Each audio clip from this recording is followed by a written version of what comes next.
Lisa Montgomery, a 52-year-old woman hailing from Kansas, was to be executed by US government, but a last-ditch effort to halt the execution was made on mental health ground. Her lawyers claimed she had brain damage and long-term mental health issues from abuse she received as a child. Montgomery's father was an alcoholic and her mother was frequently drunk when pregnant with her.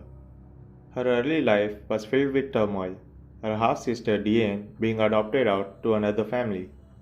Her parents split up when she was 3, and her mother, Judy Shaughnessy, got remarried to Jack Kleiner.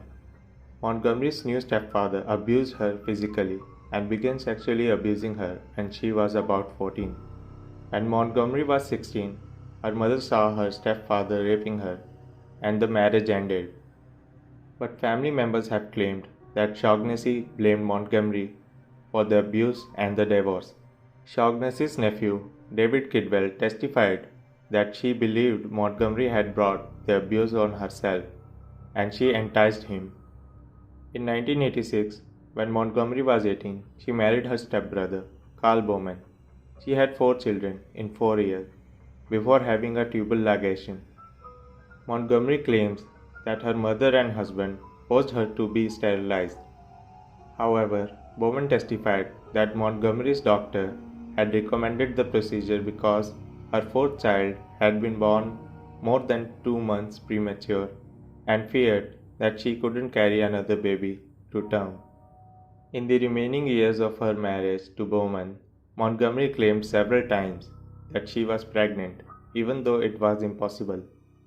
She split with Bowman and got married again to Kevin Montgomery. The first time she told him she was pregnant, she asked for money for abortion, and he gave it to her. The second time, she told family and friends she was pregnant, as well as her husband. Later, she said the baby died and she donated the body to science. In 2004, Montgomery again claimed she was pregnant, telling everyone she knew and wearing maternity clothes. This time, Bowman decided he would use the fake pregnancy against his ex-wife, taking her to court to gain custody of 2 of their children. A date was set, but Montgomery seemed confident that wouldn't happen and called him to tell him that. Montgomery, who worked up to 4 jobs at a time to support her children, bred red terriers as a hobby and was part of an online group called Ratter Chatter. So was a young woman called Bobby Jo Stinnett, who was a dog show judge as well as a breeder. Stinnett was pregnant with her first child and had chatted about it online with Montgomery. Stinnett's due date was just days away when Montgomery contacted her under the alias of Darlene Fisher, saying she wanted to buy a puppy. Stinnett sent back a cheerful reply giving her address. Montgomery traveled from her home in Melbourne, Kansas, to Stinnett's home in Missouri. Stinnett let her in. Soon, Montgomery used a rope to strangle the pregnant woman from behind, but Stinnett remained conscious. Stinnett fought back as Montgomery cut open her belly with a kitchen knife. Montgomery kept strangling Stinnett till she was dead and took the baby away from her belly. An hour later, Stinnett's mother discovered her body in a pool of blood. Back in Kansas, Montgomery rang her husband, saying she had given birth and asking him to pick her up and the baby from a fast food restaurant. Montgomery and her husband took the baby around the town to show their friends and co-workers. Meanwhile, other members of Ratter Chatter heard about Stinnett's murder and realized that the meeting between her and her killer had been arranged within their group. They told the police everything they knew. Montgomery was later arrested in her home, where she was sitting in the living room, holding the baby in her lap.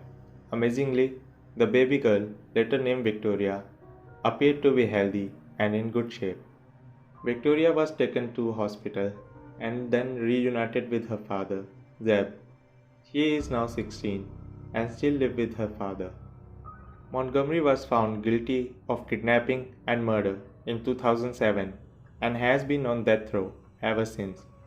Over the years, throughout Montgomery's trial and appeals process, her lawyers have said she has suffered with post-traumatic stress disorder, brought on by her stepfather's abuse as well as brain damage caused by beatings. She has also been diagnosed with bipolar disorder along with pseudopsychosis delusion, meaning she imagined she was pregnant. It was announced she would be executed on December 8, 2020, but due to her lawyers contracting COVID 19, they were unable to file for clemency within the time limit, and she was therefore granted a stay of execution until December 31. On November 23, the government rescheduled the federal execution for 12 January, a last-ditch effort to halt Lisa Montgomery's death by lethal injection on mental health grounds was made. A federal judge in Indiana late on January 11 issued a stay of execution based on evidence that Montgomery was unable to understand government's rationale for her being put to death. The stay of execution, issued just hours before her scheduled execution, was overturned by Supreme Court as time was running out for the Trump administration to go through with this execution, which is why they were very insistent that execution happen as soon as possible and not after January 20th. The lethal injection was administered as Montgomery let out a quiet gasp. At 1:30 a.m., an official in black gloves with a stethoscope walked into the room, listened to her heart and chest, then walked out. A minute later, at 1:31 a.m. local time on January 13, Montgomery was pronounced dead.